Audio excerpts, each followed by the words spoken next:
तो नमस्ते नमस्कार का हाल बा भाई लोग। स्वागत बा रउआ लगन के बीएस रिकॉर्ड भोजपुरी न्यूज में। तो एगो बात बतावल चाहता नहीं रउआ लगन से कि फिर कल सुबह 6:30 बजे शारदा फिल्म से हमनी के सुपरस्टार दिलों के धड़कन धनंजय धड़कन जी के एगो ब्रांड गाना आ रहल बा।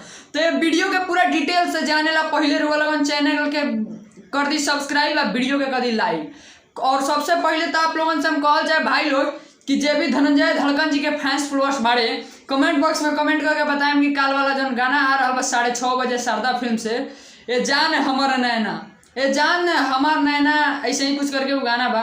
तो रउआ लगन कल सुबह 6:30 बजे शारदा फिल्म पर जाके गाना के साथ प्यार आशीर्वाद दी।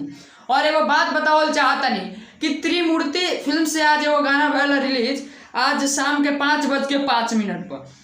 तो हम सबसे पहले पूछल चाहे हमारे जितना भी भाई वीडियो देख रहा बाड़े जौन की त्रिमूर्ति फिल्म्स भोजपुरी से जौन गाना रिलीज भइल जौन गाना के नाम बा कि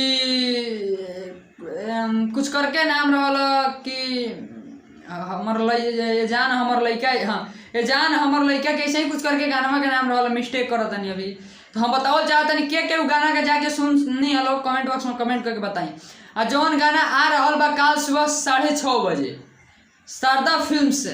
तो हम कहल चाहे कि धनंजय धड़कन जी के फैंस फॉलोअर्स से कि आप लोग ये वीडियो के ज़्यादा से ज़्यादा शेयर करी और धनंजय धड़कन जी के गाना पर सबसे ज़्यादा रिपोर्ट कल जा रहा है। धनंजय धड़कन के लोग नहीं के चाहत कि धनंजय धड़कन जी आगे बढ़ी। तो हम ये कहल चाहे कि जितना भी भाई हमारे वीडियो ही देख रहे बड़े आप लोग वीडियो के ज़्यादा से ज़्यादा शेयर करी। और कल आ रहा बा लोकगीत शारदा फिल्म से धनंजय धड़कन जी के हमनी के दिलों के धड़कन धनंजय धड़कन जी के जौन गाना के नाम बा ये जान तोहर नैना या ये जान हमार नैना ऐसे ही कुछ करके ना ये जान तोहर नैना ऐसे ही करके वो गाना के नाम बा। शारदा फिल्म्स कल सुबह 6:30 बजे रिलीज हो रहा बा।